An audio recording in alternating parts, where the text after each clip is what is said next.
Hi hello everyone, welcome to my channel Srishti tutorial for maths. ನಾನು ಇವತ್ತಿನ ದಿನ Karnataka board SSLC 2025-26ನೇ ಸಾಲಿಗೆ ಮಾಡೆಲ್ ಕ್ವಶನ್ ಪೇಪರ್ ನ ಬಿಟ್ಟಿದೆ. ಸೊ ಬಿಟ್ಟಂತಹ 4 ಮಾಡೆಲ್ ಕ್ವಶನ್ ಪೇಪರ್ ನಲ್ಲಿ 4ನೇ ಮಾಡೆಲ್ ಕ್ವಶನ್ ಪೇಪರಿನ 2 ಅಂಕದ ಕ್ವಶನ್ ಕನ್ನಡ ಮೀಡಿಯಂ ನಲ್ಲಿ ಇರ್ತಕ್ಕಂತಹ ಕ್ವಶನ್ಸ್ ಅನ್ನ ನಾನು ಇವತ್ತು ನಿಮ್ ಜೊತೆ ಡಿಸ್ಕಷನ್ ಮಾಡ್ತಾ ಇದ್ದೀನಿ. ಸೊ 2 ಅಂಕದ ಮೊದಲನೇ ಕ್ವಶನ್ 17th ಕ್ವಶನ್ ಬಂದ್ಬಿಟ್ಟು ಈ ಒಂದು 17th ಕ್ವಶನ್ ಅಲ್ಲಿ 2 ಆಪ್ಷನ್ ಕೊಟ್ಟಿದ್ದಾರೆ. ಅದು ಸಮಾಂತರ ಶ್ರೇಣಿಗೆ ಸಂಬಂಧಪಟ್ಟಿದ್ದು. ಸೊ ಈ ಒಂದು ಸಮಾಂತರ ಶ್ರೇಣಿ ಪಾಠದಲ್ಲಿ 2 ಅಂಕದ ಒಂದು ಕ್ವಶನ್ 100% ಇರುತ್ತೆ. ಹಾಗಾಗಿ ನೀವು ದಯವಿಟ್ಟು ಈ ಒಂದು ಚಾಪ್ಟರ್ ಬರ್ತಕ್ಕಂತಹ 2 ಸೂತ್ರಗಳು, ಎನ್ನನೇ ಪದ ಕಂಡುಹಿಡಿಯುವ ಸೂತ್ರ ಮತ್ತು ಮೊದಲ ಎನ್ ಪದಗಳ ಮೊತ್ತ ಕಂಡುಹಿಡಿಯುವ ಸೂತ್ರ, ಈ 2 ಸೂತ್ರಗಳ ಆಧಾರದ ಮೇಲೆ ಬರುವಂತಹ ಲೆಕ್ಕಗಳನ್ನ ಪ್ರಾಕ್ಟೀಸ್ ಮಾಡಬೇಕು. ಸೊ ಇಲ್ಲಿ ಕ್ವಶನ್ ಪೇಪರ್ ಅಲ್ಲಿ ಬಂದಂತ 17ನೇ ಕ್ವಶನ್ ಬಂದ್ಬಿಟ್ಟು ಏನ್ ಹೇಳ್ತಾ ಇದೆ ಅಂತ ಹೇಳಿದ್ರೆ, 2 ಅಂಕಿಯ ಎಷ್ಟು ಸಂಖ್ಯೆಗಳು 3ರಿಂದ ಭಾಗವಾಗುತ್ತವೆ ಎಂದು ಕಂಡುಹಿಡಿಯಿರಿ ಅಂತ ಕೇಳಿದ್ದಾರೆ. ಇಲ್ಲಿ 2 ಅಂಕಿಯ ಎಷ್ಟು ಸಂಖ್ಯೆಗಳು 3ರಿಂದ ಭಾಗವಾಗುತ್ತವೆ ಅಂತ ಕಂಡುಹಿಡಿಬೇಕು ಅಂದ್ರೆ ಅದಕ್ಕಿಂತ ಮುಂಚಿತವಾಗಿ ನಮಗೆ 2 ಅಂಕಿಯ ಸಂಖ್ಯೆಗಳು ಯಾವುವು, 2 ಅಂಕಿಯ ಮೊದಲನೇ ಸಂಖ್ಯೆ ಯಾವುದು ಮತ್ತೆ 2 ಅಂಕಿಯ ಕೊನೆಯ ಸಂಖ್ಯೆ ಯಾವುದು ಅನ್ನೋದು ಗೊತ್ತಿರಬೇಕು. ಇದರ ಆಧಾರದ ಮೇಲೆ 2 ಅಂಕಿಯ ಮೊದಲ ಸಂಖ್ಯೆ 10, 10ರಿಂದ 2 ಅಂಕಿಯ ಸಂಖ್ಯೆಗಳು ಪ್ರಾರಂಭ ಆಗ್ತವೆ. ಹೀಗೇನೆ ಅದೇ 2 ಅಂಕಿಯ ಕೊನೆಯ ಸಂಖ್ಯೆ 99 ಬರುತ್ತೆ. ಅಂದ್ರೆ ಅದರ ನೆಕ್ಸ್ಟ್ ಬರೋ ಸಂಖ್ಯೆ ಆಕ್ಚುಯಲ್ ಆಗಿ ಏನಾಗಿರುತ್ತೆ, 100 ಅಂದ್ರೆ 3 ಅಂಕಿಯ ಸಂಖ್ಯೆ ಆಗಿರುತ್ತಲ್ವಾ. ಹಾಗಾಗಿ ಇಲ್ಲಿ ನಾವು 2 ಅಂಕಿಯ ಮೊದಲ ಸಂಖ್ಯೆ 10 ಮತ್ತು 3 ಅಂಕಿಯ ಕೊನೆಯ ಸಂಖ್ಯೆ 2 ಅಂಕಿಯ ಕೊನೆಯ ಸಂಖ್ಯೆ 99 ಆಗಿರೋದ್ರಿಂದ 10 ಮತ್ತು 99ರ ಮಧ್ಯೆ ಇರುವ ಸಂಖ್ಯೆಗಳು 3ರಿಂದ ಭಾಗ ಆಗುವಂತಹ ಎಷ್ಟು ಸಂಖ್ಯೆಗಳಿದಾವೆ ಅನ್ನೋದು ಕ್ವಶನ್ ಕೇಳಿರೋದ್ರಿಂದ 3ರಿಂದ ಭಾಗ ಆಗೋ ಸಂಖ್ಯೆಗಳು ಅಂತ ಅಂದಾಗ ನೀವು 3ರ ಟೇಬಲ್ ಅನ್ನ 3ರ ಮಗ್ಗಿಯನ್ನು ನೋಡ್ತಾ ಹೋದ್ರೆ 3ರಿಂದ ಭಾಗವಾಗುವ ಅಂದ್ರೆ 3ರ ಗುಣಲಬ್ಧವನ್ನ ನಾವು ನೋಡ್ತಾ ಹೋದಾಗ 3ಅನ್ನ 4ರಿಂದ ಗುಣಿಸಿದ್ರೆ 12 ಬರುತ್ತಲ್ವಾ. ಆ 12 ಅನ್ನೋದು ಮೊದಲನೇ 2 ಅಂಕಿಯ ಸಂಖ್ಯೆ ಆಗಿರುತ್ತೆ. ಅದು 3ರಿಂದ ಭಾಗವಾಗುವಂತದ್ದು. ಅಂದ್ರೆ ಅಲ್ಲಿಗೆ ನೀವು 3ರಿಂದ ಭಾಗವಾಗುವ ಸಂಖ್ಯೆಗಳನ್ನ ನಾವು ಬರ್ಕೊಳ್ಳೋದಾದ್ರೆ ಮೊದಲನೇ ಸಂಖ್ಯೆ ಯಾವ್ದು ಬರುತ್ತೆ, 12 ಬರುತ್ತೆ. ಸೊ ಮೊದಲನೇ ಸಂಖ್ಯೆ 12 ಬಂತು ಅಂದ್ರೆ ಇನ್ನು 2ನೇ ಸಂಖ್ಯೆಗೆ ಏನ್ ಮಾಡ್ತೀರಾ ನೀವು, 12ಕ್ಕೆ 3ಅನ್ನ ಸೇರಿಸಿದಾಗ 15 ಬರುತ್ತೆ. 15 ಕೂಡ 3ರಿಂದ ಭಾಗ ಆಗ್ತದೆ ಅಲ್ವಾ. ಹಾಗಾಗಿ 2ನೇ ಸಂಖ್ಯೆ ಬಂದು 15. ಇದೇ ರೀತಿ ನೀವು 3ನೇ ಸಂಖ್ಯೆಯನ್ನು ಕೂಡ ಬರೀಬಹುದು. 3ನೇ ಸಂಖ್ಯೆ ಯಾವ್ದು ಬರುತ್ತೆ, 15ಕ್ಕೆ 3ಅನ್ನ ಕೂಡಿದ್ರೆ 18 ಬರುತ್ತಲ್ವಾ, 18 ಅಂತ ಹೇಳಿ ಬರೀಬಹುದು. ಓಕೆನಾ. ಸೊ ಇಲ್ಲಿಗೆ 12, 15, 18 ಹೀಗೆ ಮುಂದುವರಿತಾ ಕೊನೆಯದಾಗಿ ಕೊನೆಯ ಪದ ಬಂದ್ಬಿಟ್ಟು 99 ಇದೆಯಲ್ಲ.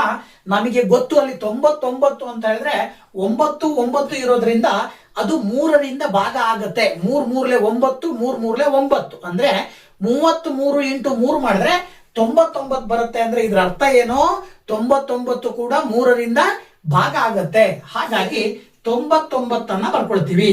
ಸೊ ಅಲ್ಲಿಗೆ 99 ಬರ್ಕಂಡ್ರಿ ಅಂತ ಹೇಳಿದ್ಮೇಲೆ ಈಗ ಇದು ಒಂದು ಸಮಾಂತರ ಶ್ರೇಣಿಯಲ್ಲಿದೆ. ಯಾಕೆ ಸಮಾಂತರ ಶ್ರೇಣಿಯಲ್ಲಿದೆ ಅಂತ ಹೇಳ್ತೀವಿ ಅಂದ್ರೆ ಇವುಗಳನ್ನ ಪ್ರತಿಯೊಂದು ಪದಗಳನ್ನ ನೋಡ್ತಾ ಹೋದಾಗ ಸಮಾಂತರ ಶ್ರೇಣಿಯ ಕಂಡೀಷನ್ ಏನ್ ಹೇಳುತ್ತೆ, ಸಮಾಂತರ ಶ್ರೇಣಿಯಲ್ಲಿ ಒಂದು ಪದ ಮತ್ತು ಆ ಪದದ ಹಿಂದಿನ ಪದದ ನಡುವಿನ ವ್ಯತ್ಯಾಸ ಏನಾಗಿರ್ಬೇಕು, ಸಾಮಾನ್ಯವಾಗಿರ್ಬೇಕು. ಅಂದ್ರೆ ಒಂದೇ ಆಗಿರ್ಬೇಕು. ಅದರ ಅರ್ಥ ಇಲ್ಲಿ ಈಗ 2ನೇ ಪದ 15 ಆದ್ರೆ 15ರಲ್ಲಿ ಮೊದಲನೇ ಪದ 12ಅನ್ನ ಕಳೆದ್ರೆ 3 ಬರುತ್ತೆ. ಹಾಗೇನೆ 18ರಲ್ಲಿ 15ಅನ್ನ ಕಳೆದ್ರೂ ಕೂಡ 3 ಬರುತ್ತೆ. ಇದು ಹೀಗೆ ಕಂಟಿನ್ಯೂ ಆಗುತ್ತೆ. ಇದ್ರ ಅರ್ಥ ಏನಪ್ಪಾ ಅಂತ ಹೇಳಿದ್ರೆ ಇದು ಸಮಾಂತರ ಶ್ರೇಣಿಯಲ್ಲಿದೆ ಅಂತ ನಮಗೆ ಗೊತ್ತಾದ್ಮೇಲೆ ಈ ಸಮಾಂತರ ಶ್ರೇಣಿಯಲ್ಲಿ ಎನ್ನನೇ ಪದಗಳ ಮೊತ್ತವನ್ನ ಎನ್ ಪದಗಳನ್ನ ಕಂಡುಹಿಡಿಯಲಿಕ್ಕೆ ಸೂತ್ರ ಬರುತ್ತೆ.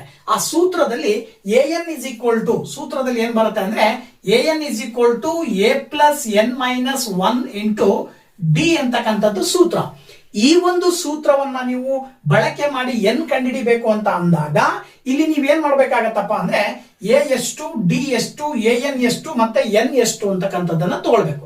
ಕೊಟ್ಟಿರುವ ನಾವೇ ರಚನೆ ಮಾಡ್ಕೊಂಡಿರುವ ಸಮಾಂತರ ಶ್ರೇಣಿಯ ಆಧಾರದ ಮೇಲೆ ಎ ಬೆಲೆ ಬಂದ್ಬಿಟ್ಟು 12 ಬರುತ್ತೆ. ಹಾಗೇನೆ ಡಿ ನ ಬೆಲೆ ಬಂದ್ಬಿಟ್ಟು 15ರಲ್ಲಿ 12ಅನ್ನ ಕಳಿಬೇಕು. A2 ಮೈನಸ್ A1 ಅಂತ ಕರಿತೀವಿ ಡಿ ಅನ್ನ. A2 ಮೈನಸ್ A1 ಮಾಡಿದ್ರಿ ಅಂತ ಹೇಳಿದ್ರೆ ಏನ್ ಬರುತ್ತೆ, 3 ಬರುತ್ತೆ. ಇಲ್ಲಿ 3ರಿಂದ ಭಾಗವಾಗುವ ಅಂತ ಕೊಟ್ಟಿರೋದ್ರಿಂದ ನೀವು ಸುಲಭವಾಗಿ ಡಿ ಅನ್ನ 3 ಅಂತ ತಗೊಳ್ಬಹುದು. ಇನ್ನ ಎನ್ ಅಂತ ಹೇಳಿದ್ರೆ ಕೊನೆಯ ಪದ, ಆ ಕೊನೆಯ ಪದ ಎನ್ ಅಂತ ನಾವು ತಗೊಂಡ್ರೆ 99 ಅಂತ ಹೇಳಿ ಬರ್ಕೊಳ್ತೀವಿ. ಇನ್ನ ಎನ್ ನೀವು ಕಂಡುಹಿಡಿಬೇಕು.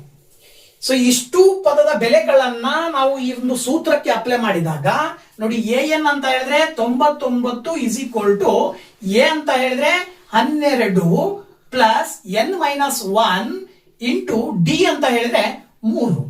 ಈಗ 99 ಈಕ್ವಲ್ ಇಂದ ಈ ಕಡೆ ತಗೊಂಡ್ಬಂದ್ರೆ ಮೈನಸ್ 12 ಈ ಕಡೆ ತಗೊಂಡ್ಬಂದ್ರೆ ಮೈನಸ್ 12 ಆಗತ್ತೆ. ಇಲ್ಲಿ ಎನ್ ಮೈನಸ್ 1 ಇಂಟು 3 ಅಂತ ತಗೊಳ್ತೀವಿ. ಇನ್ನ ಮುಂದಿನ ಸ್ಟೆಪ್ ಬಂದ್ಬಿಟ್ಟು 99ರಲ್ಲಿ 12 ಕಳಿಬೇಕು. ಸೊ 99ರಲ್ಲಿ 12 ಕಳೆದ್ರೆ ಸುಲಭವಾಗಿ ನಿಮಗೆ ಏನ್ ಸಿಗುತ್ತೆ ಅಂತ ಹೇಳಿದ್ರೆ 9ರಲ್ಲಿ 2 ಕಳೆದ್ರೆ 7 ಬರುತ್ತೆ. 9ರಲ್ಲಿ 1 ಕಳೆದ್ರೆ ಎಷ್ಟು ಬರುತ್ತೆ? 8 ಬರುತ್ತೆ. 87 ಬಂತು. ಈ 87 ಬಂದ ಮೇಲೆ ಇಲ್ಲಿ ಈಕ್ವಲ್ ಇಂದ ಈ ಕಡೆಗೆ ಎನ್ ಮೈನಸ್ 1 ಇಂಟು 3 ಇದೆಯಲ್ವಾ, ಎನ್ ಮೈನಸ್ 1ರ ಪಕ್ಕ ಇರುವ 3ರ ಮಧ್ಯೆ ಚಿಹ್ನೆ ಇಂಟು ಇರೋದ್ರಿಂದ ಅದನ್ನ ಎಡಭಾಗಕ್ಕೆ ತಗೊಂಡ್ಬಂದೇವೆ ಅಂದ್ರೆ ಡಿವೈಡೆಡ್ ಬೈ 3 ಆಗುತ್ತೆ. ಅಂದ್ರೆ ಇಲ್ಲಿ ಡಿವೈಡೆಡ್ ಬೈ 3 ಬರ್ದು ಇಲ್ಲಿ ಎನ್ ಮೈನಸ್ 1 ಅಂತ ಬರ್ಕೊಳ್ಬಹುದು. ಓಕೆನಾ? ಈಗ 3ರಿಂದ 87 ಭಾಗಾಕಾರ ಮಾಡಬೇಕು. ಸೊ 3ರಿಂದ 87 ಭಾಗಾಕಾರ ಮಾಡಿದ್ರೆ ನೋಡಿ, ಇಲ್ಲಿ 3 2 6 ಬರುತ್ತೆ, 2 ಉಳಿತದೆ, ಪಕ್ಕದಲ್ಲಿ 7 ಇದೆ, 27 ಆಗತ್ತೆ. ಈ 27 3ರಿಂದ ಭಾಗಾಕಾರ ಮಾಡಿದ್ರೆ 3 9 27 ಬಂತು. ಓಕೆನಾ? ಈಗ ಬಲಭಾಗದಲ್ಲಿ ಎನ್ ಪಕ್ಕ ಏನಿದೆ? -1 ಇದೆ. ಸೊ ಎನ್ ಪಕ್ಕ ಇರುವ -1 ಈಕ್ವಲ್ ಇಂದ ಈ ಕಡೆ ಎಡಭಾಗಕ್ಕೆ ತಗೊಂಡು ಬಂದಾಗ ಮೈನಸ್ ಇದ್ದಿದ್ದು ಏನಾಗುತ್ತೆ? +1 ಆಗುತ್ತೆ. ಅಲ್ಲಿಗೆ ಎನ್ -1 ಪಕ್ಕ ಇರುವ -1 ಈ ಕಡೆ ಬಂದ್ರೆ +1, ಈ ಕಡೆ ಎನ್ ಉಳಿತದೆ. ನೋಡಿ, ಈಗ ಎನ್ ಅನ್ನ ನಾವು ಸುಲಭವಾಗಿ ಹೇಳ್ಬೋದು 29 ಮತ್ತೆ 1 ಕೂಡಿದ್ರೆ 30 ಬರುತ್ತೆ. ಇದರ ಅರ್ಥ ಏನು? ಅಲ್ಲಿ 3ರಿಂದ ಭಾಗವಾಗುವ ಒಟ್ಟು 2 ಅಂಕಿಯ ಸಂಖ್ಯೆಗಳು ಎಷ್ಟಿದಾವಪ್ಪ ಅಂದ್ರೆ 30 ಇದಾವೆ. 2 ಅಂಕಿಯ ಸಂಖ್ಯೆಗಳಷ್ಟೇ 30 ಅಲ್ಲ, 2 ಅಂಕಿಯ ಸಂಖ್ಯೆಗಳು ಜಾಸ್ತಿ ಇದಾವೆ. ಅದರಲ್ಲಿ 3ರಿಂದ ಭಾಗವಾಗುವ ಸಂಖ್ಯೆಗಳು 30 ಇದಾವೆ ಅಂತ ಅರ್ಥ. ಸೊ ನಿಮಗೆ ಕೇಳಿರುವ ಕ್ವಶನ್ 3ರಿಂದ ಭಾಗವಾಗುವ 2 ಅಂಕಿಯ ಒಟ್ಟು ಸಂಖ್ಯೆಗಳು ಎಷ್ಟು? ಸೊ 3ರಿಂದ ಭಾಗವಾಗುವ 2 ಅಂಕಿಯ ಒಟ್ಟು ಸಂಖ್ಯೆಗಳು 30 ಅಂತ ಬರೀತೀರಾ. ಓಕೆನಾ? ಅರ್ಥ ಆಯ್ತಲ್ವಾ? ಸೊ ಇನ್ನ ನೆಕ್ಸ್ಟ್ 17ನೇ ಕ್ವಶನ್ ಅಲ್ಲೇ ಆಪ್ಷನಲ್ ಕೊಟ್ಟಾಗಿರ್ತಕ್ಕಂಥ ಇನ್ನೊಂದು 2ನೇ ಕ್ವಶನ್ ಅನ್ನ ನೋಡೋದಾದ್ರೆ 11, 15, 19, 23 ಡಾಟ್ ಡಾಟ್ ಡಾಟ್ ಈ ಸಮಾಂತರ ಶ್ರೇಣಿಯ ಮೊದಲ 20 ಪದಗಳ ಮೊತ್ತವನ್ನು ಕಂಡುಹಿಡಿಯಿರಿ ಅಂತ ಕೊಟ್ಟಿದ್ದಾರೆ. ಸೊ ಈಗ ಹಿಂದಿನ ಲೆಕ್ಕದಲ್ಲಿ ಎನ್ ಸೂತ್ರವನ್ನ ಬಳಕೆ ಮಾಡಿ ಕಂಡುಹಿಡಿಯುವ ಲೆಕ್ಕ ಇದ್ರೆ, ಈಗ ಅದೇ 17ನೇ ಕ್ವಶನ್ ಅಲ್ಲಿ ಆಪ್ಷನಲ್ ಆಗಿ ಇನ್ನೊಂದು ಕೊಟ್ಟಿದ್ದಾರೆ, ಎನ್ ಸೂತ್ರವನ್ನ ಬಳಸ್ಕೊಂಡು ಲೆಕ್ಕ ಕಂಡುಹಿಡಿಯಕ್ಕೆ. ಇಲ್ಲಿ ನಿಮಗೆ ಆಪ್ಷನ್ ಕೊಟ್ಟಿದ್ದಾರೆ, ಹೀಗೆ ಕೊಡ್ತಾರೆ ಅಂತ ಹೇಳಿಕ್ಕಾಗಲ್ಲ. ಆಪ್ಷನ್ ಕೊಡದೇ ಇದ್ದಾಗ ನೀವು 2 ಸೂತ್ರದ ಮೇಲೆ ಲೆಕ್ಕಗಳನ್ನ ಬಿಡಿಸುವಂತದ್ದನ್ನ ಪ್ರಾಕ್ಟೀಸ್ ಮಾಡಿರ್ಬೇಕು. ಓಕೆನಾ? ಈಗ ವೆರಿ ಈಸಿಯಾಗಿ ಸೂತ್ರ 1 ಬಳಕೆ ಮಾಡ್ಕೊಂಡ್ಬಿಟ್ರೆ ನೀವು ಸುಲಭವಾಗಿ ಇದಕ್ಕೆ ಆನ್ಸರ್ ಹೇಳ್ಬಿಡ್ಬೋದು. ಹೇಗೆ ಅಂತ ನೋಡೋದಾದ್ರೆ, ಮೊದಲು ಆ ಕೊಟ್ಟಿರುವಂತಹ ಶ್ರೇಣಿಯನ್ನ ಬರ್ಕೊಳ್ಬೇಕು. ಕೊಟ್ಟಿರುವ ಶ್ರೇಣಿಯನ್ನ ಬರ್ಕೊಂಡ ನಂತರದಲ್ಲಿ ನಿಮಗೆ ಸೂತ್ರದ ಅಗತ್ಯತೆ ಇರುತ್ತಲ್ವಾ. ಸೊ ಮೊದಲು ನೀವು ಸೂತ್ರವನ್ನ ಬರ್ಕೊಂಡಾಗ ನೋಡಿ, ಸೂತ್ರ ಬಂದ್ಬಿಟ್ಟು n is equal to n/2 into 2a plus n minus 1 into D ಅಂತ ಹೇಳಿ ಸೂತ್ರವನ್ನ ಹೇಳ್ತೀವಿ. ಸೊ ಈ ಒಂದು ಸೂತ್ರದ ಪ್ರಕಾರ ನನಗೆ ಏನೇನ್ ಬೇಕು? ಎ ಮೊದಲನೇ ಪದ ಬೇಕು, ಹಾಗೇನೆ ಡಿ ಸಾಮಾನ್ಯ ವ್ಯತ್ಯಾಸ ಬೇಕು, ಜೊತೆಗೆ ಎನ್ ಬೇಕು. ಸೊ ಈ ಬೆಲೆಗಳನ್ನ ಮೊದಲು ನಾವು ಬರ್ಕೊಂಡಾಗ ದತ್ತದ ಪ್ರಕಾರ ಕೊಟ್ಟಿರುವಂತಹ ದತ್ತಾಂಶದ ಆಧಾರದ ಮೇಲೆ ನಾವು ಎ ಅಂತ ಹೇಳಿದ್ರೆ ಮೊದಲನೇ ಪದ 11, ಹಾಗೇನೆ ಡಿ ಅಂತ ಹೇಳಿದ್ರೆ ಸಾಮಾನ್ಯ ವ್ಯತ್ಯಾಸ, ಅಂದ್ರೆ ಅದರ ಅರ್ಥ 2ನೇ ಪದದಲ್ಲಿ ಮೊದಲನೇ ಪದವನ್ನ ಕಳಿಬೇಕು. A2 ಮೈನಸ್ A1 ಅಂದ್ರೆ 15 ಮೈನಸ್ 11 ಮಾಡಿದ್ರೆ ಏನ್ ಬರುತ್ತೆ? 15ರಲ್ಲಿ 11 ಕಳೆದ್ರೆ ನಿಮಗೆ 4 ಬರುತ್ತೆ. ಈ 4 ಅನ್ನೋದು ಸಾಮಾನ್ಯ ವ್ಯತ್ಯಾಸ ಆಗಿರುತ್ತೆ. ಇನ್ನ ಮೊದಲ 20 ಪದಗಳ ಮೊತ್ತ ಕಂಡು ಹಿಡಿಯಿರಿ ಅಂದ್ರೆ ಅದರ ಅರ್ಥ ಎನ್ ಅವರೇ ಕೊಟ್ಟಿದ್ದಾರೆ 20. ಸೊ ಎನ್ನಿನ ಬೆಲೆ 20 ಅಂತ ತಗೊಂಡ್ರೆ ಈಗ ನೀವು ಎಸ್ ಎನ್ ಕಂಡುಹಿಡಿಬೇಕು. ಸೊ ಎಸ್ ಎನ್ ಕಂಡುಹಿಡಿಬೇಕು ಅಂತ ಈ ರೀತಿ ನೀವು ಕ್ವಶನ್ ಮಾರ್ಕ್ ಹಾಕೊಂಡ್ರಿ ಅಂದ್ರೆ ಈ ಇಷ್ಟು ಬೆಲೆಗಳನ್ನ ಸೂತ್ರಕ್ಕೆ ಅಪ್ಲೈ ಮಾಡಿದಾಗ ನೋಡಿ ಏನ್ ಬರುತ್ತೆ? ಎಸ್ ಎನ್ ಅಂತ ಹೇಳಿದ್ರೆ ಏನು? ಎನ್ ಇರೋ ಜಾಗದಲ್ಲಿ 20 ಹಾಕಿದ್ರೆ n/2 ಅಂತ ಹೇಳಿದ್ರೆ 20 divided by 2 into 2 into A ಅಂತ ಹೇಳಿದ್ರೆ 11 ಪ್ಲಸ್ ಎನ್ ಅಂತ ಹೇಳಿದ್ರೆ ಇಲ್ಲೂ ಕೂಡ ನೀವು 20 ಅಂತ ಬರೀತೀರಾ, -1 ಇಂಟು ಡಿ ಅಂತ ಹೇಳಿದ್ರೆ ಸಾಮಾನ್ಯ ವ್ಯತ್ಯಾಸ 4. ಸೊ ಈ ಪದಗಳ ಬೆಲೆಗಳನ್ನ ಇಲ್ಲಿ ಹಾಕಿದ ನಂತರ ಈಗ ನೀವು ಅದನ್ನ ಸುಲಭ ರೂಪಕ್ಕೆ ತರಬೇಕು. ಹೇಗೆ ಸುಲಭ ರೂಪಕ್ಕೆ ತರೋದು ನೋಡಿ, S20 ಇಸ್ ಈಕ್ವಲ್ ಟು 2ರಿಂದ 20 ಭಾಗ ಆಗತ್ತೆ, 2 10 20. ಹಾಗಾಗಿ 10 ಇಲ್ಲಿ ಬರೀತೀರಾ. 11 2 22 ಬರುತ್ತೆ. 20ರಲ್ಲಿ 1 ಕಳೆದ್ರೆ ನಿಮಗೆ 19 ಬರುತ್ತೆ. ಇಂಟು 4 ಮಾಡ್ತೀರಾ. ಇದಾದ ನಂತರ ಮುಂದಿನ ಹಂತದಲ್ಲಿ 10 ಇಂಟು ಈ 22 ಪ್ಲಸ್ 19 ಇಂಟು 4 ಗುಣಾಕಾರ ಮಾಡಿದ್ರೆ ಏನ್ ಬರುತ್ತೆ? 19 4 76 ಬರುತ್ತೆ. ಆಕ್ಚುಲಿ 19 4 ಎಷ್ಟು ಬರುತ್ತೆ? 76 ಬರುತ್ತೆ.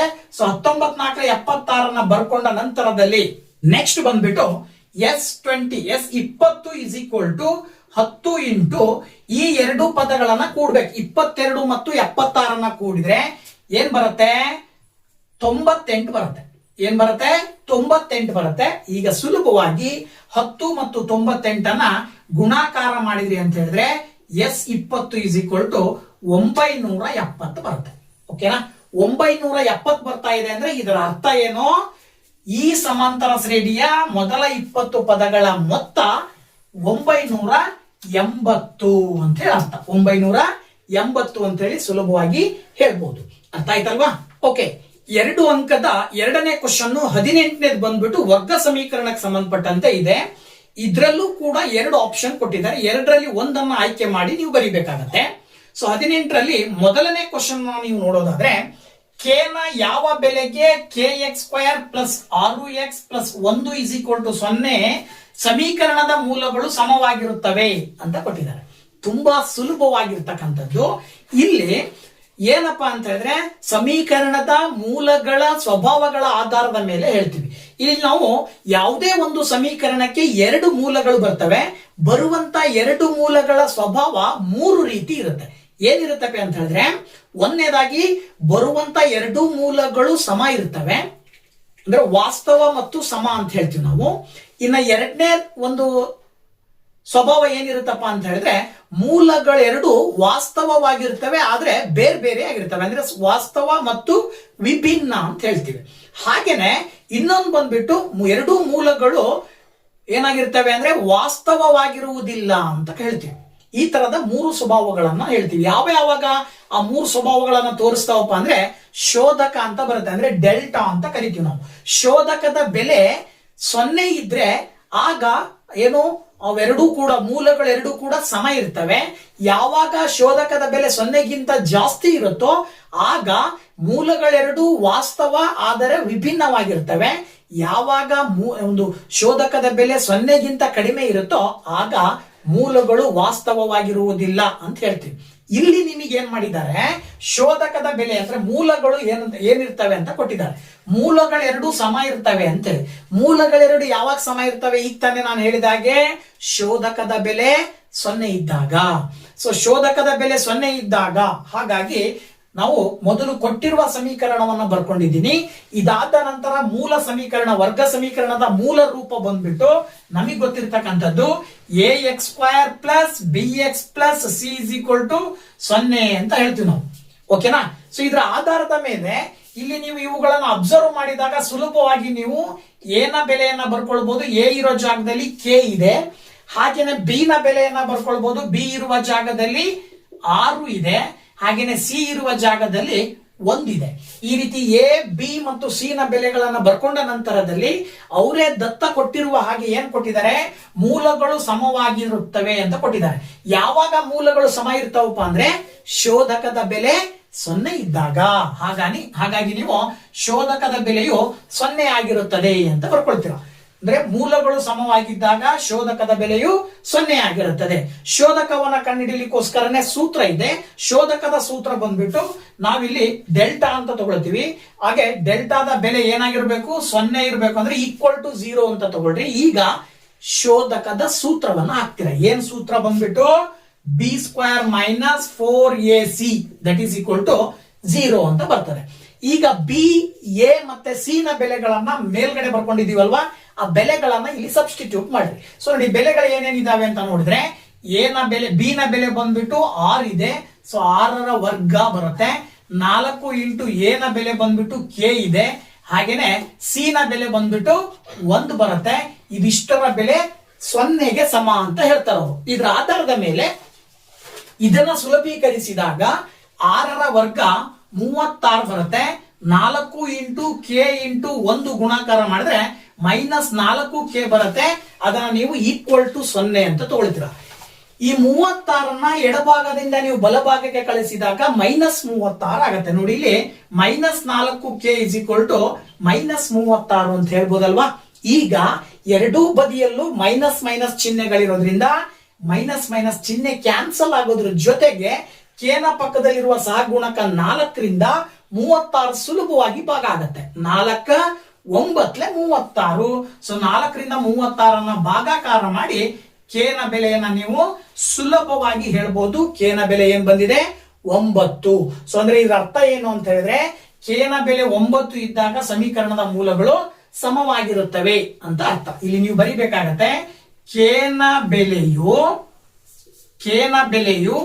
9 ಇದ್ದಾಗ, ಕೇನ ಬೆಲೆಯು 9 ಇದ್ದಾಗ ಸಮೀಕರಣದ ಕೊಟ್ಟಿರುವ ಸಮೀಕರಣದ ಮೂಲಗಳು ಏನಾಗಿರ್ತವೆ ಸಮವಾಗಿರುತ್ತವೆ ಅಂತ ಬರೀತೀರಾ. ಓಕೆನಾ, ಸಮವಾಗಿರುತ್ತವೆ. ಅರ್ಥ ಆಯ್ತಲ್ವಾ. ಇನ್ನ 18ನೇ ಕ್ವಶನ್ ಅಲ್ಲಿ ಎರಡನೇದು ಮತ್ತೊಂದು ವರ್ಗ ಸಮೀಕರಣದ ಮೇಲಿರುವಂತಹ ಕ್ವಶನ್ ಬಂದ್ಬಿಟ್ಟು ತುಂಬಾ ಸುಲಭವಾಗಿರ್ತಕ್ಕಂಥದ್ದು. ಕ್ವಶನ್ ಹೇಳ್ತಾ ಇದೆ x² - 3x - 10 = 0. ಈ ವರ್ಗ ಸಮೀಕರಣದ ಮೂಲಗಳನ್ನು ಕಂಡುಹಿಡಿಯಿರಿ. ಸಾಮಾನ್ಯವಾಗಿ ನಾವು ಈ ವರ್ಗ ಸಮೀಕರಣದ ಮೂಲಗಳನ್ನ ಕಂಡುಹಿಡಿಯಲಿಕ್ಕೆ ಅಪವರ್ತನ ವಿಧಾನವನ್ನು ಬಳಕೆ ಮಾಡ್ತೀವಿ. ಸೊ ಈ ಒಂದು ಅಪವರ್ತನ ವಿಧಾನವನ್ನ ಬಳಕೆ ಮಾಡಿ ಈ ಸಮೀಕರಣದ ಮೂಲಗಳನ್ನ ಕಂಡುಹಿಡಿಯೋದು ಹೇಗೆ ಅಂತಕ್ಕಂಥದ್ದನ್ನ ನೋಡೋಣ. ಸೊ ಮೊದಲನೇದಾಗಿ ಕೊಟ್ಟಿರುವಂತಹ ಸಮೀಕರಣವನ್ನ ಬರ್ಕೊಂಡು ಈಗ ನೀವು ಮೊದಲನೇ ಹಂತ ಮಾಡ್ಬೇಕಾಗಿರೋದು ಏನು ಅಂದ್ರೆ x² ನ ಸಹಗುಣಕ ಏನಿದೆ ನೋಡ್ಬೇಕು. x² ನ ಸಹಗುಣಕ 1 ಇದೆ ಇಂಟು ಸಾಮಾನ್ಯವಾಗಿರ್ತಕ್ಕಂಥ ಒಂದು ಸಂಖ್ಯೆ ಏನಿದೆ ಕಾನ್ಸ್ಟೆಂಟ್ ಆಗಿ, ಆ ಕಾನ್ಸ್ಟೆಂಟ್ ಆಗಿರುವಂತಹ ಸಂಖ್ಯೆಯನ್ನ ತಗೊಳ್ಬೇಕು. -10 ಇದೆ. ಈಗ ಇವೆರಡನ್ನ ಗುಣಾಕಾರ ಮಾಡಿದಾಗ ಗುಣಲಬ್ಧ ಏನ್ ಬರುತ್ತೆ -10 ಬರುತ್ತೆ. ಈ ಒಂದು ಗುಣಲಬ್ಧ ಏನು -10 ಬರುತ್ತೆ, ಇದನ್ನ 2 ಭಾಗ ಮಾಡ್ಕೊಳ್ಬೇಕು. ಅಂದ್ರೆ 2 ಸಂಖ್ಯೆಗಳಾಗಿ ವಿಭಜಿಸಬೇಕು -10 ಅನ್ನ. ಈ 2 ಸಂಖ್ಯೆಗಳಾಗಿ ವಿಭಜನೆ ಮಾಡಿದಾಗ ಆ 2 ಸಂಖ್ಯೆಗಳ ಗುಣಲಬ್ಧ -10 ಆಗಿರ್ಬೇಕು. ಜೊತೆಗೆ ಅದೇ 2 ಸಂಖ್ಯೆಗಳನ್ನ ಕೂಡಿದಾಗ ಅಥವಾ ಕಳೆದಾಗ x ನ ಸಹಗುಣಕದಲ್ಲಿರುವಂತಹ ಸಂಖ್ಯೆ ಏನಿದೆ ಅದು ಬರಬೇಕು.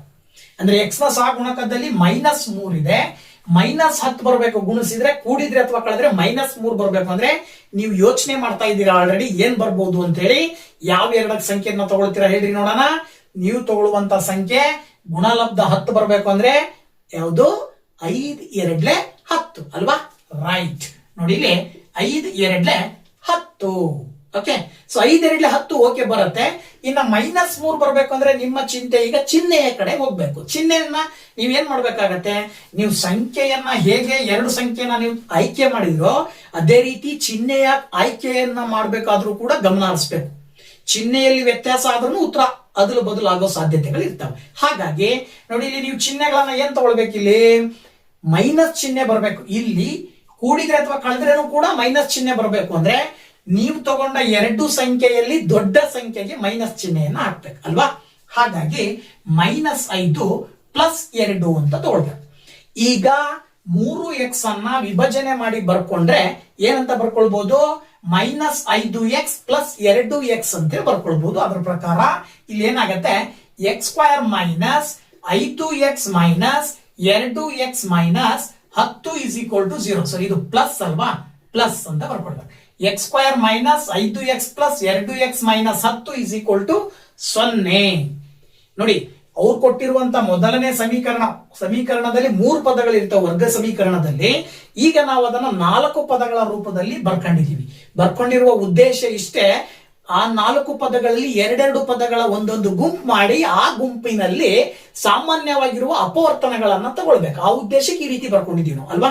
ಸೊ ನೋಡಿ ಈಗ ಈ 2 ಪದಗಳ ಒಂದು ಗುಂಪು ಹಾಗೆ ಈ ಕಡೆ ಇರುವ 2 ಪದಗಳ ಒಂದು ಗುಂಪನ್ನ ಮಾಡಿದ್ರಿ ಅಂದ್ರೆ ಈ 2 ಪದಗಳಲ್ಲಿ x ಕಾಮನ್ ಇದೆ.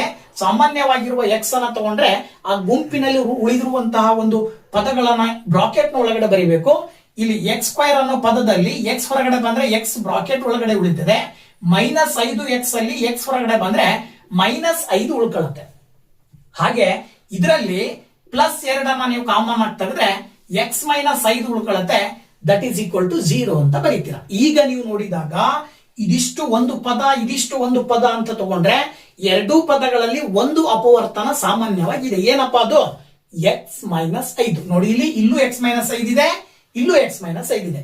ಹೊರಗಡೆ ತಗೊಂಡ್ಬಿಟ್ರೆ ನಿಮಗೆ x-5 ಒಂದ್ ಸಾರಿ ಬರ್ಕೊಂಡ್ರಿ ಅಂದ್ರೆ ಈ ಪದದಲ್ಲಿ ಉಳಿದಿರ್ತಕ್ಕಂಥದ್ದೇನು x, ಈ ಪದದಲ್ಲಿ ಉಳಿದಿರ್ತಕ್ಕಂಥದ್ದೇನು 2, ದಟ್ ಈಸ್ ಈಕ್ವಲ್ ಟು 0. ಓಕೆನಾ? ಈಗ ನೀವು ಮೂಲಗಳನ್ನ ಕಂಡುಹಿಡಿಬೇಕಾಗಿರೋದ್ರಿಂದ ವರ್ಗ ಸಮೀಕರಣದ ಮೂಲಗಳನ್ನ ಕಂಡುಹಿಡಿಬೇಕಾದಾಗ ನೀವು ಆ ಎರಡು ಅಪವರ್ತನಗಳನ್ನ ಬೇರೆ ಬೇರೆ ಬರ್ಕೊಳ್ಬೇಕು. ಇಲ್ಲಿ 0 ಅಂತಿರೋದ್ರಿಂದಾಗಿ ಒಂದು ಬಾರಿ x-5 ಇಸ್ ಈಕ್ವಲ್ ಟು 0 ಅಂತ ಬರ್ಕೊಳ್ಬೇಕು, ಅಥವಾ ಇನ್ನೊಂದು ಬಾರಿ x+2 ಇಸ್ ಈಕ್ವಲ್ ಟು 0. ಎರಡೂ ಅಪವರ್ತನಗಳನ್ನ ಬೇರೆ ಬೇರೆ ಬರ್ಕೊಂಡಾಗ x-5 is equal to 0, x+2 is equal to 0 ಅಂತ ಬರುತ್ತೆ. ಈಗ ನೀವು ತುಂಬಾ ಸುಲಭವಾಗಿ -5 ಎಡಭಾಗದಿಂದ ಬಲಭಾಗಕ್ಕೆ ಕಳಿಸಿದಾಗ x ನ ಬೆಲೆ ಸಿಗುತ್ತೆ. ಏನ್ ಸಿಗುತ್ತೆ? x ಇಸ್ ಈಕ್ವಲ್ ಟು -5 ಆ ಕಡೆ ಹೋದ್ರೆ +5 ಬರುತ್ತೆ. ಒಂದು ಮೂಲ ಸಿಕ್ಬಿಡುತ್ತೆ ನಿಮಗೆ. ಇನ್ನೊಂದು ಮೂಲವನ್ನ ಕಂಡುಹಿಡಿಬೇಕಾಗಿರೋದ್ರಿಂದ ಇನ್ನೊಂದು ಮೂಲ ಏನ್ ಬರುತ್ತೆ? ಇಲ್ಲೂ ಕೂಡ +2 ಎಡಭಾಗದಿಂದ ಬಲಭಾಗಕ್ಕೆ ಕಳಿಸಿದ್ರೆ -2 ಬರುತ್ತೆ.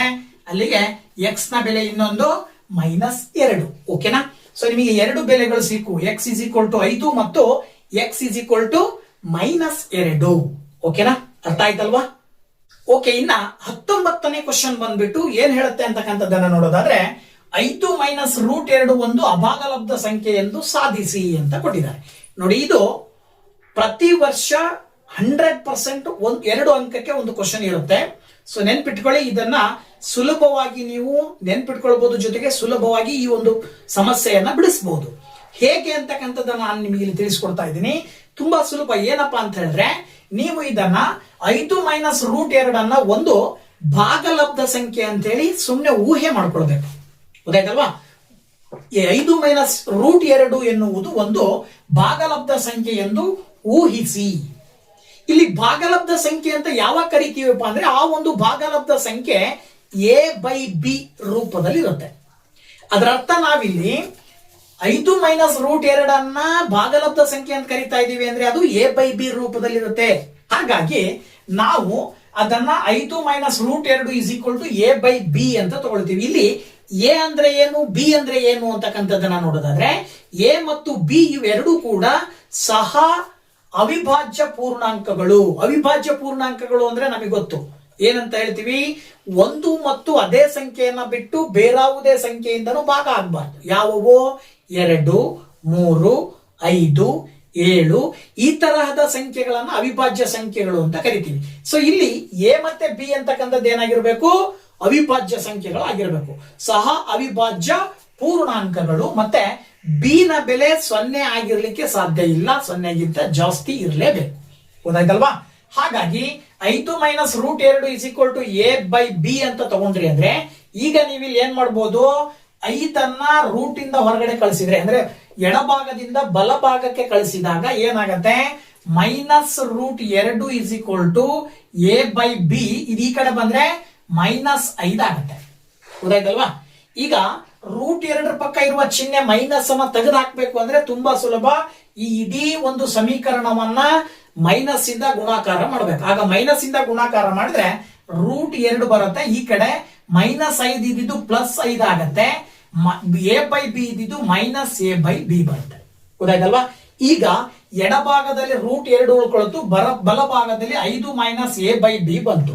ಇದನ್ನ ನೀವು ಇನ್ನೂ ಸುಲಭ ರೂಪದಲ್ಲಿ ಬರೆಯೋದಾದ್ರೆ, ಇಲ್ಲಿ 5 ಕೆಳಗಡೆ 1 ನೀವು ತಗೊಂಡು 1 ಮತ್ತೆ b ಗೆ LCM ಅನ್ನ ತಗೊಂಡ್ರೆ ಅಂತ ಹೇಳಿದ್ರೆ √2 ಇಸ್ ಈಕ್ವಲ್ ಟು 1 ಮತ್ತೆ b ಗೆ LCM b ಬರುತ್ತೆ, ಲಾಸ. ಇನ್ನ ಮೇಲ್ಗಡೆ 5 ಇಂಟು b ಮಾಡಿದ್ರೆ 5b ಬರುತ್ತೆ. ಹಾಗೇನೆ 1 ಇಂಟು -a ಮಾಡಿದ್ರೆ a ಬರುತ್ತೆ. √2 is equal to 5b - a divided by b ಬಂತು. ಇಲ್ಲಿ ಆಶ್ಚರ್ಯ ಏನಪ್ಪಾ ಅಂತ ಹೇಳಿದ್ರೆ, 5b - a/b ಅಂತಕ್ಕಂಥದ್ದು ಇಲ್ಲಿ a ಮತ್ತು b ಗಳನ್ನ ಸಹ ಅವಿಭಾಜ್ಯ ಪೂರ್ಣಾಂಕಗಳು ಅಂತ ತಗೊಂಡಿದೀವಿ ಅಂತ ಹೇಳಿದ್ರೆ √2 ಏನಾಗಿರ್ಬೇಕಲ್ಲ? ಆಕ್ಚುಲಿ ಭಾಗಲಬ್ಧ ಸಂಖ್ಯೆ ಆಗಿರ್ಬೇಕಿತ್ತು. ಇಲ್ಲಿ ಇದಿಷ್ಟು ಭಾಗಲಬ್ಧ ಸಂಖ್ಯೆ. ಈ √2 ನಾವು ಗಣಿತದಲ್ಲಿ ಕೆಲವು ನಿಯಮಗಳ ಆಧಾರದ ಮೇಲೆ √2 ಅನ್ನೋದು ಒಂದು ಅಭಾಗಲಬ್ಧ ಸಂಖ್ಯೆ ಅಂತ ಕರಿತೀವಿ. ಈಗ ಏನಾಯ್ತಪ್ಪ, ಎಡಭಾಗದಲ್ಲಿ ಅಭಾಗಲಬ್ಧ ಸಂಖ್ಯೆ ಇದೆ, ಬಲಭಾಗದಲ್ಲಿ ಭಾಗಲಬ್ಧ ಸಂಖ್ಯೆ ಇದೆ. ಅಲ್ಲಿಗೆ ನಾವೇನ್ ತಗೊಂಡಿದೀವಿ, 5 - √2 ಒಂದು ಭಾಗಲಬ್ಧ ಸಂಖ್ಯೆ ಅಂತೇಳಿ ಊಹೆ ಮಾಡ್ಕೊಡ್ರಿ ಅಂತ ಹೇಳಿದೀವಲ್ವಾ. ಈಗ ಏನಾಯ್ತು, ಇಲ್ಲಿ √2 ಅಭಾಗಲಬ್ಧ ಸಂಖ್ಯೆ, ಇನ್ನು ಉಳಿದಿರೋದೆಲ್ಲ ಭಾಗಲಬ್ಧ ಸಂಖ್ಯೆ ಅಂತ ಹೇಳಿದ್ರೆ ನಾವು ಮಾಡ್ಕೊಂಡಿರ್ತಕ್ಕಂಥದ್ದು ಊಹೆ ತಪ್ಪು. ಇಲ್ಲಿ ವಿರೋಧಾಭಾಸ ಇದೆ. ಏನಿದೆ ಇಲ್ಲಿ, √2 ಭಾಗಲಬ್ಧ ಸಂಖ್ಯೆ ಆಗಿರ್ಬೇಕು ಅಂತ ನಾವು ಹೇಳ್ತೀವಿ. ಆದ್ರೆ ಗಣಿತದ ನಿಯಮದ ಪ್ರಕಾರ √2 ಒಂದು ಅಭಾಗಲಬ್ಧ ಸಂಖ್ಯೆ ಎಂದು ತಿಳಿದಿದೆ. ಈ ರೀತಿ ಬರಿಬೇಕು. ಹಾಗಾಗಿ ಈ ವಿರೋಧಾಭಾಸವು ನಮ್ಮ ಆರಂಭಿಕ ಊಹೆಯು ತಪ್ಪಾಗಿದೆ ಎಂದು ತೋರಿಸುತ್ತದೆ. ಇದರ ಆಧಾರದ ಮೇಲೆ ಏನ್ ಹೇಳ್ಬೋದು, 5 - √2 ಒಂದು ಅಭಾಗಲಬ್ಧ ಸಂಖ್ಯೆ. ಹಾಗಾಗಿ ನಾವೇನ್ ಹೇಳ್ತೀವಿ ಅಂದ್ರೆ 5 - √2 ಒಂದು ಅಭಾಗಲಬ್ಧ ಸಂಖ್ಯೆ ಅಂತ ಬರೀಬೇಕು. ಓಕೆನಾ, ಅಭಾಗಲಬ್ಧ ಸಂಖ್ಯೆ ಅಂತೇಳಿ ಸುಲಭವಾಗಿ ಹೇಳಬಹುದು. ಓಕೆ, ಇನ್ನ 20ನೇ ಕ್ವಶನ್ 2 ಅಂಕದ್ದು. ಇದು ಕೂಡ ಪ್ರತಿಯೊಂದು ಕ್ವಶನ್ ಪೇಪರ್ ನಲ್ಲೂ ಬರತಕ್ಕಂಥದ್ದು. ಸುಲಭವಾಗಿ 100% ಈ ಕ್ವಶನ್ ಬರುತ್ತೆ ಅಂತ ಹೇಳಿ ನಿಮ್ ತಲೆಯಲ್ಲಿ ಇಟ್ಕೊಂಡ್ಬಿಡ್ರಿ. ಏನು, ರೇಖಾತ್ಮಕ ಸಮೀಕರಣಗಳ ಜೋಡಿಯನ್ನ ಬಿಡಿಸಿ ಅಂತ ಹೇಳಿ. ಅದೇ ರೀತಿ ಇಲ್ಲಿ ಕೊಟ್ಟಿರುವ ರೇಖಾತ್ಮಕ ಸಮೀಕರಣಗಳ ಜೋಡಿಯನ್ನು ಬಿಡಿಸಿ ಅಂತ ಹೇಳಿ ಕೊಟ್ಟಿದ್ದಾರೆ. ಕೊಟ್ಟಿರುವ ಸಮೀಕರಣಗಳನ್ನ ಹಾಗೆ ಬರ್ಕೊಂಡು ಆ ಎರಡೂ ಸಮೀಕರಣಗಳಿಗೆ ಸಂಖ್ಯೆಯನ್ನ ಕೊಡಬೇಕು. ಮೊದಲನೇ ಸಮೀಕರಣವನ್ನ 1 ಮತ್ತು 2 ಅಂತ ತಗೊಳ್ಳಿ. ಈ 1 ಮತ್ತು 2 ಸಮೀಕರಣಗಳನ್ನ ನೋಡಿದಾಗ x ಮತ್ತೆ y ನ ಸಹಗುಣಕಗಳಲ್ಲಿ x ನ ಸಹಗುಣಕಗಳು ಬೇರೆ ಬೇರೆ ಇದ್ರೂ ಕೂಡ y ನ ಸಹಗುಣಕಗಳು ಎರಡೂ ಕೂಡ ಒಂದೇ ಇದೆ. -y ಇರೋದ್ರಿಂದ ಸಹಗುಣಕಗಳು ಒಂದೇ ಇದ್ರೂ ಚಿಹ್ನೆಗಳೆರಡು ಸಮ ಇರೋದ್ರಿಂದಾಗಿ ನಾವಿಲ್ಲಿ ಏನ್ ಮಾಡ್ಬೇಕಾಗತ್ತೆ ಅಂದ್ರೆ ಒಂದು ಸಮೀಕರಣದಲ್ಲಿ ಇನ್ನೊಂದು ಸಮೀಕರಣವನ್ನ ಕಳಿಬೇಕು. ಸೊ ಹಾಗಿದ್ರೆ ಇಲ್ಲಿ ನಾವು ನೋಡಿದಾಗ ಮೊದಲನೇ ಸಮೀಕರಣ ದೊಡ್ಡದಾಗಿದೆ, ಎರಡನೇ ಸಮೀಕರಣ ಚಿಕ್ಕದಾಗಿದೆ ಅಂತ ತಗೊಂಡ್ರೆ ಸಮೀಕರಣ 2ಅನ್ನ 1ರಿಂದ ಕಳೆಯಬೇಕು ಅಂತ ತಗೊಳ್ರಿ. ಈಗ ನೋಡಿ ಏನ್ ಮಾಡೋಣ, ಸಮೀಕರಣ 2ರಿಂದ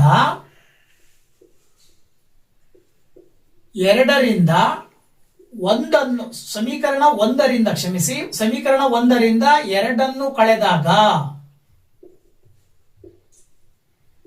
ನೋಡಿ 3x - y = 15, 2x - y = 5 ಅಂತ ತಗೊಂಡ್ರೆ ಒಂದರಲ್ಲಿ ಒಂದನ್ನ ಕಳಿಬೇಕು ಅಂತ ಅಂದಾಗ ಕೆಳಗಡೆ ಇರುವ ಸಮೀಕರಣದ ಪ್ರತಿ ಪದಗಳ ಚಿಹ್ನೆ ಬದಲಾಗುತ್ತೆ. ಯಾಕೆ ಅಂದ್ರೆ ಎಲ್ಲಾ ಪದಗಳನ್ನ ನಾವು ಮೈನಸ್ ನಿಂದ ಗುಣಾಕಾರ ಮಾಡ್ತೀವಿ. ಆಗ ಮೈನಸ್ ಇಂಟು ಪ್ಲಸ್ ಮೈನಸ್ ಆಗತ್ತೆ, ಮೈನಸ್ ಇಂಟು ಮೈನಸ್ ಪ್ಲಸ್ ಆಗತ್ತೆ, ಮೈನಸ್ ಇಂಟು ಪ್ಲಸ್ ಮೈನಸ್ ಆಗತ್ತೆ. ಈ ರೀತಿ ಪ್ರತಿ ಪದಗಳ ಚಿಹ್ನೆಯನ್ನ ಬದಲಾವಣೆ ಮಾಡಿದ ನಂತರದಲ್ಲಿ 3x ನಲ್ಲಿ 2x ಅನ್ನ ಕಳಿಬೇಕಾಗತ್ತೆ. ಚಿಹ್ನೆ ಮೈನಸ್ ಇರೋದ್ರಿಂದ 3x ಅಲ್ಲಿ 2x ಕಳೆದ್ರೆ ಎಷ್ಟು ಬರುತ್ತೆ, x ಬರುತ್ತೆ. ಇನ್ನ ಇಲ್ಲಿ ಒಂದು -y ಇದೆ, ಇನ್ನೊಂದು +y ಇರೋದ್ರಿಂದ ಎರಡು ಕ್ಯಾನ್ಸಲ್ ಆಗತ್ತೆ. ಇಲ್ಲಿ x ಮಾತ್ರ ಉಳ್ಕೊಳ್ಳುತ್ತೆ. ನೆಕ್ಸ್ಟ್ ಬಲಭಾಗದಲ್ಲಿ 15ರಿಂದ 5ಅನ್ನ ಕಳಿತಾ ಇದ್ದೀರಾ, 15ರಿಂದ 5ಅನ್ನ ಕಳೆದಾಗ 10 ಬರುತ್ತೆ. ಈಗ ನಿಮಗೆ ಈ ರೇಖಾತ್ಮಕ ಸಮೀಕರಣದಲ್ಲಿ ಬರುವ ಜೋಡಿಗಳಲ್ಲಿ x ನ ಬೆಲೆ ಸಿಕ್ಬಿಡ್ತು. ಇನ್ನು y ನ ಬೆಲೆಯನ್ನ ನೀವು ಹೇಗೆ ಕಂಡುಹಿಡಿತೀರಾ ಅಂದ್ರೆ x ನ ಬೆಲೆಯನ್ನ ಈ ಎರಡೂ ಸಮೀಕರಣದ ಯಾವುದಾದ್ರೂ ಒಂದು ಸಮೀಕರಣದಲ್ಲಿ ಹಾಕಿದಾಗ ಈ y ನ ಬೆಲೆ ಸಿಗುತ್ತೆ. ಏನ್ ಮಾಡ್ಬೇಕು ಈಗ ನೀವು ಅಂತ ಹೇಳಿದ್ರೆ x ನ ಬೆಲೆಯನ್ನು ಸಮೀಕರಣ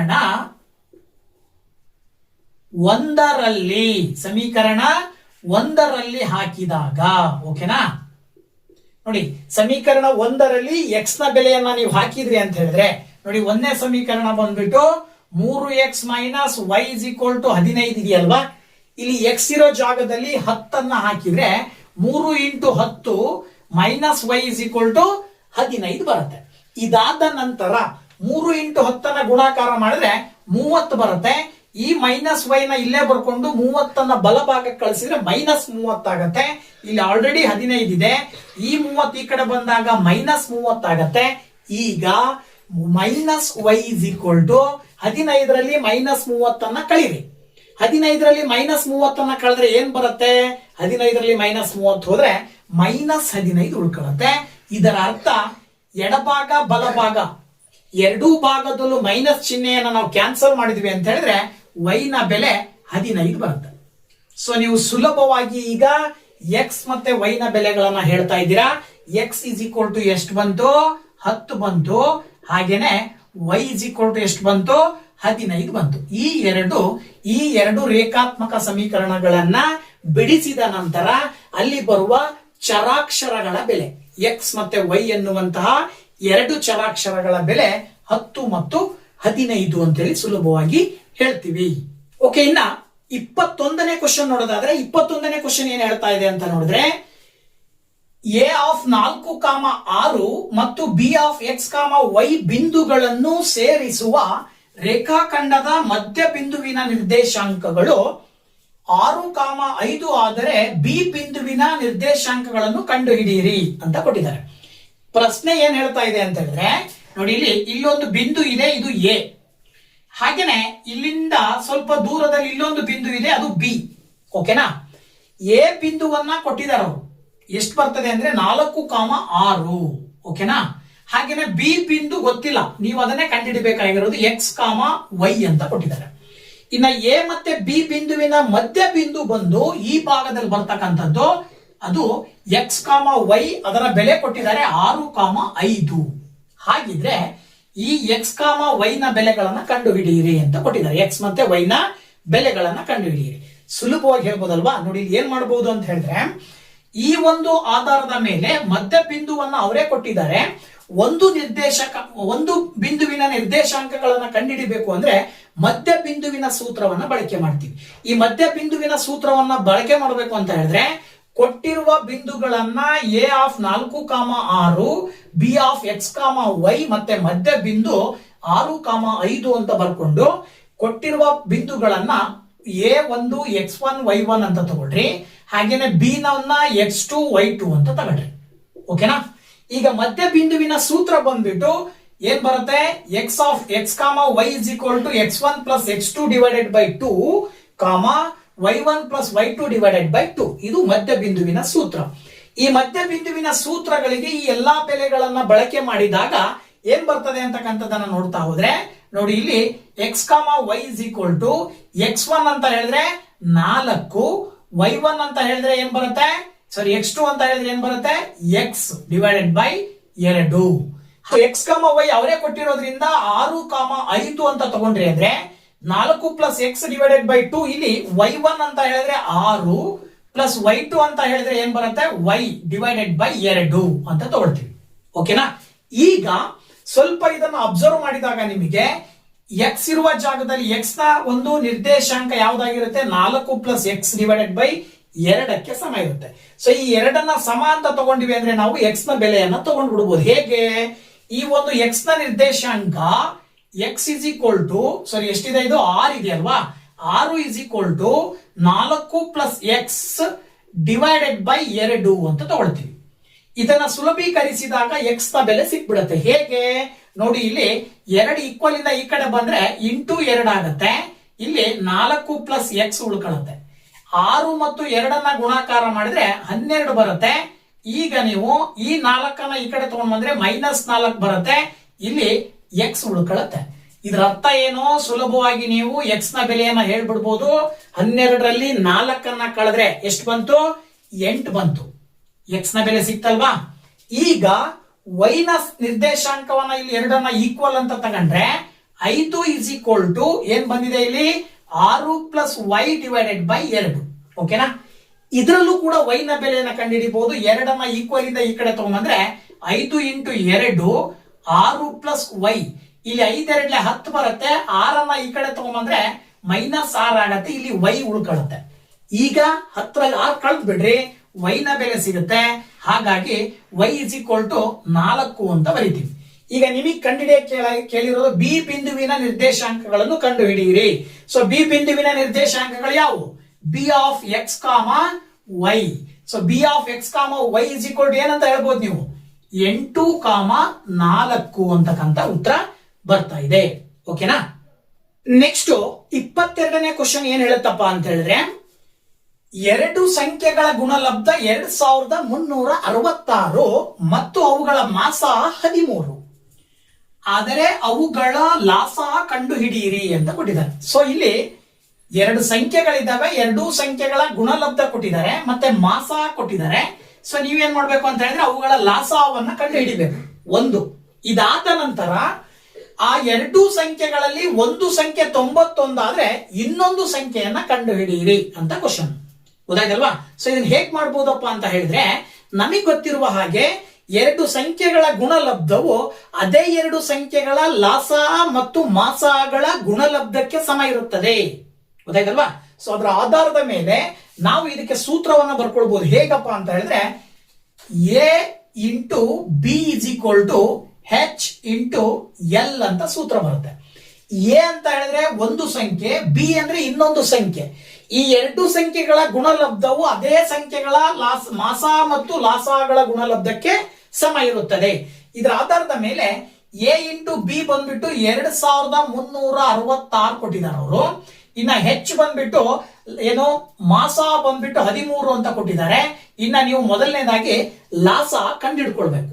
ಸೊ ಈ ಲಾಸ ಯಾವಾಗ ಸಿಗುತ್ತಪ್ಪ ಅಂತ ಹೇಳಿದ್ರೆ ನೋಡಿ, ನಾವಿಲ್ಲಿ ಎಲ್ ಇಸ್ ಈಕ್ವಲ್ ಟು ಈ 2366ಕ್ಕೆ ಈ 13ನ್ನ ಈ ಕಡೆ ತಗೊಂಡ್ಬಂದ್ರೆ ಡಿವೈಡೆಡ್ ಬೈ 13 ಆಗತ್ತಲ್ವಾ.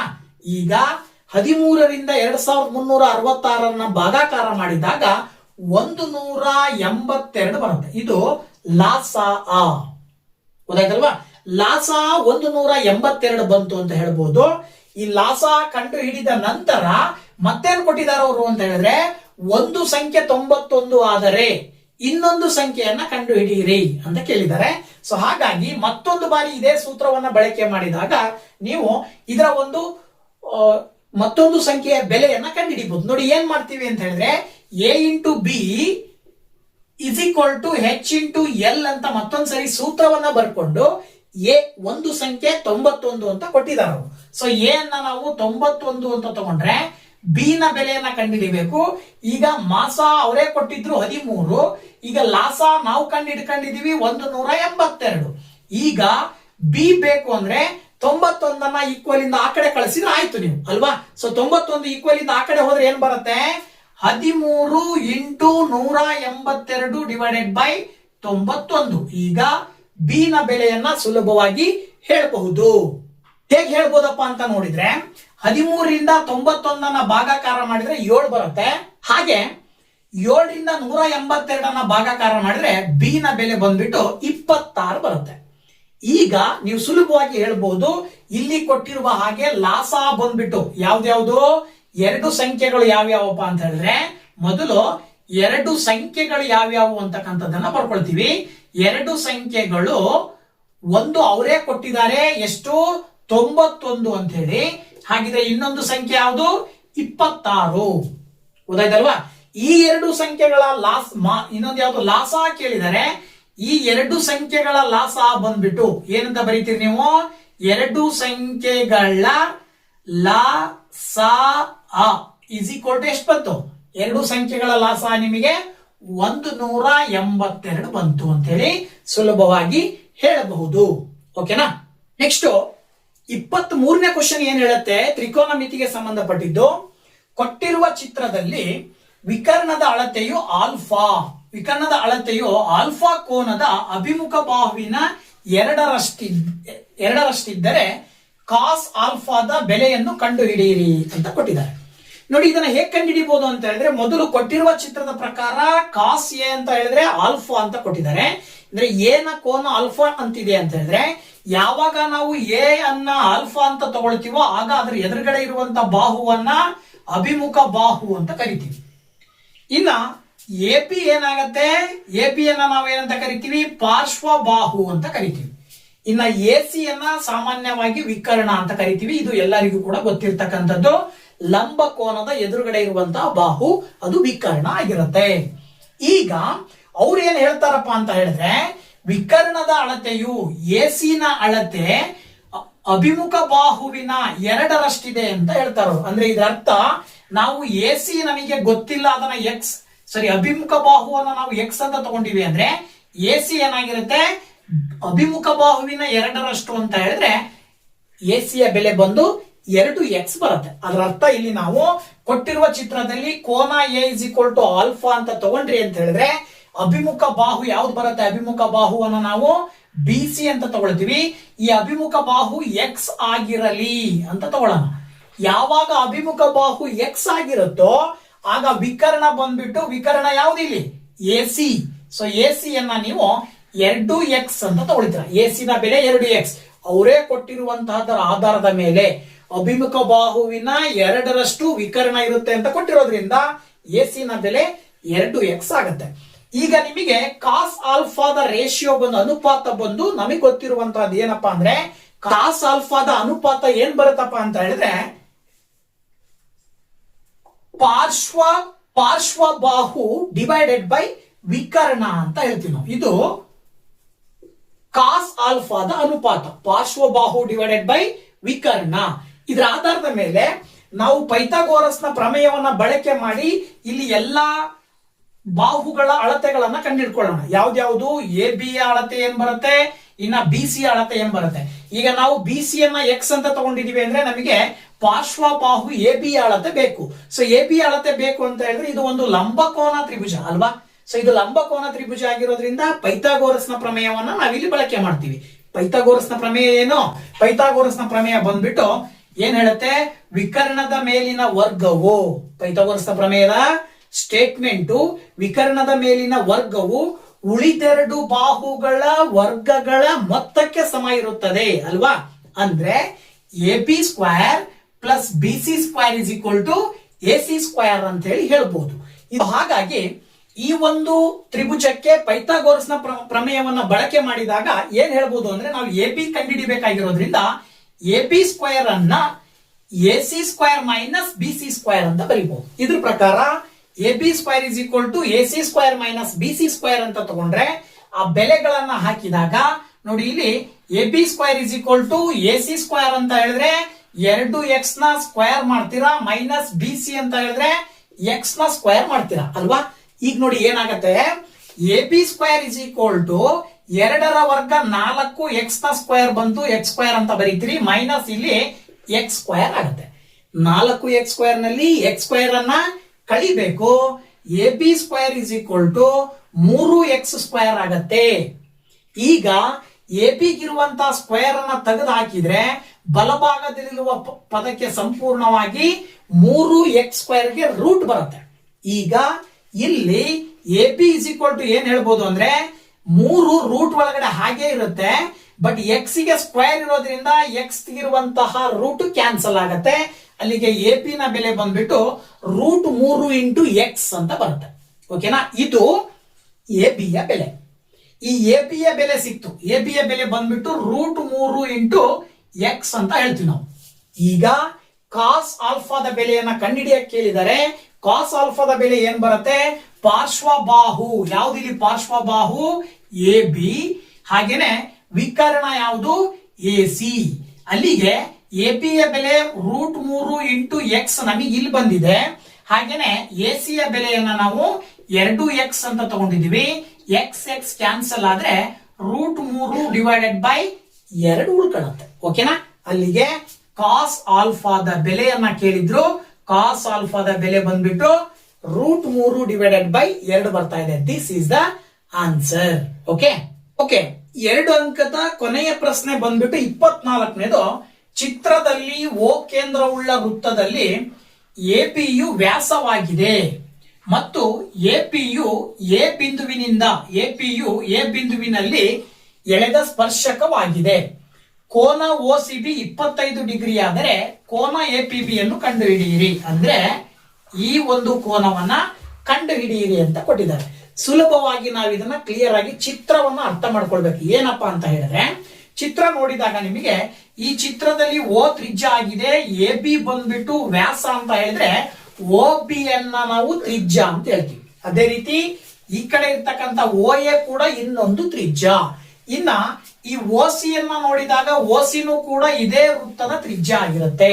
ಸೊ ನಮಗೆ ಗೊತ್ತಿರ್ತಕ್ಕಂಥ ಮಾಹಿತಿಯ ಪ್ರಕಾರ ಒಂದು ವೃತ್ತದಲ್ಲಿ ನೀವು ಎಷ್ಟೇ ತ್ರಿಜ್ಯಗಳನ್ನ ಹೇಳಿದ್ರು ಎಲ್ಲಾ ತ್ರಿಜ್ಯಗಳು ಸಮ ಇರ್ತವೆ. ಹಾಗಾಗಿ ಏನ್ ಹೇಳ್ಬೋದು, ಇಲ್ಲಿ OB ಮತ್ತೆ OC ಸಮ ಇರ್ತದೆ. ಯಾವಾಗ OB ಮತ್ತೆ OC ಸಮ ಇರುತ್ತೋ ಅದರ ಎದುರುಗಡೆ ಇರುವಂತಹ ಬಾಹುಗಳೇನಾಗಿರ್ತವೆ, ಕೋನಗಳೇನಾಗಿರ್ತವೆ, ಸಮ ಇರ್ತವೆ. ಅಂದ್ರೆ ಈ ಕೋನ 25 ಡಿಗ್ರಿ ಕೊಟ್ಟಿದ್ದಾರೆ ಅಂದ್ರೆ ಈ ಕೋನನು ಕೂಡ 25 ಡಿಗ್ರಿ ಇರುತ್ತೆ. ಈ ಎರಡು ಕೋನಗಳು 25 ಡಿಗ್ರಿ ಇದಾವೆ ಅಂತ ಅಂದ ಮೇಲೆ ಇಲ್ಲಿ ನಾವು ಇದನ್ನ ಅಬ್ಸರ್ವ್ ಮಾಡಿದಾಗ ಈ ಒಂದು ತ್ರಿಭುಜ, ಈ ತ್ರಿಭುಜ BOC ಅನ್ನ ಕನ್ಸಿಡರ್ ಮಾಡಿದ್ರೆ ಇದರಲ್ಲಿ ಈ ಕೋನ ಎಷ್ಟಿರುತ್ತೆ ತುಂಬಾ ಸುಲಭವಾಗಿ ಹೇಳ್ಬೋದು. ಆದ್ರೆ ನಮಗೆ ಇದರ ಅಗತ್ಯತೆ ಇಲ್ಲ, ನಮಗೆ APP ಯ ಕೋನವನ್ನ ಕೇಳಿರೋದ್ರಿಂದ ತ್ರಿಭುಜ ABP ಅನ್ನ ಆಯ್ಕೆ ಮಾಡಿದ್ರೆ ತ್ರಿಭುಜ ABP ನಲ್ಲಿ A ಗೆ P ಇಂದ ಒಂದು ಸ್ಪರ್ಶಕವನ್ನ ಎಳೆದಿದ್ದೀವಿ, ಜೊತೆಗೆ O ದಿಂದ A ತ್ರಿಜ್ಯ, ಈ ತ್ರಿಜ್ಯ ಮತ್ತು ಸ್ಪರ್ಶಕಗಳ ನಡುವಿನ ಕೋನ 90 ಡಿಗ್ರಿ ಇರುತ್ತೆ ಅಂತೇಳಿ ಮೊದಲನೇ ಪ್ರಮೇಯ ಹೇಳುತ್ತಲ್ವಾ. ಇದರ ಆಧಾರದ ಮೇಲೆ ಈ ಕೋನ 90 ಡಿಗ್ರಿ ಇರುತ್ತೆ. ಈಗ ನೀವು ಈ ಕೋನದ ಆಧಾರದ ಮೇಲೆ ಕೋನ P ಅನ್ನ ಸುಲಭವಾಗಿ ಕಂಡುಹಿಡಿಬಹುದು. ನೋಡೋಣ ಇಲ್ಲಿ ನೋಡಿ, ಏನು ಕೊಟ್ಟಿರುವ ಚಿತ್ರದಲ್ಲಿ OB = OC ಎರಡೂ ಕೂಡ ಒಂದೇ ವೃತ್ತದ ತ್ರಿಜ್ಯಗಳು ಸಮ ಇರ್ತವೆ. ಇದ್ರ ಜೊತೆಗೆ OCP ಮತ್ತೆ OBC ಈಕ್ವಲ್ ಇರುತ್ತೆ. ಯಾಕೆ ಅಂತ ಹೇಳಿದೀನಿ ನಾನೀಗ, OB ಮತ್ತೆ OC ಎರಡೂ ತ್ರಿಜ್ಯಗಳು ಸಮ ಇದ್ದಾವೆ ಅಂದ್ರೆ ಅದರ ಎದುರುಗಡೆ ಇರುವ ಎರಡೂ ಕೋನಗಳು ಕೂಡ ಸಮ ಇರ್ತವೆ. ಸೊ ವಿರುದ್ಧ ಕೋನಗಳು ಸಮ ಇರ್ತವೆ ಅಂತ ಹೇಳ್ತೀವಿ ನಾವು. ಇನ್ನ ಕೋನ BAP 90 ಡಿಗ್ರಿ ಯಾಕಿರುತ್ತೆ ಅಂತ ಅಂದ್ರೆ AP ಅನ್ನುವಂತ ಸ್ಪರ್ಶಕ OA ಎನ್ನುವಂತಹ ತ್ರಿಜ್ಯಗಳ ನಡುವಿನ ಕೋನ 90 ಡಿಗ್ರಿ ಇರುತ್ತೆ. ಹಾಗಾಗಿ ತ್ರಿಜ್ಯ ಮತ್ತು ಸ್ಪರ್ಶಕಗಳು ಲಂಬವಾಗಿರುತ್ತವೆ ಅನ್ನುವ ಆಧಾರದ ಮೇಲೆ ಕೋನ BAP = 90 ಡಿಗ್ರಿ ಅಂತ ಹೇಳ್ತೀವಿ.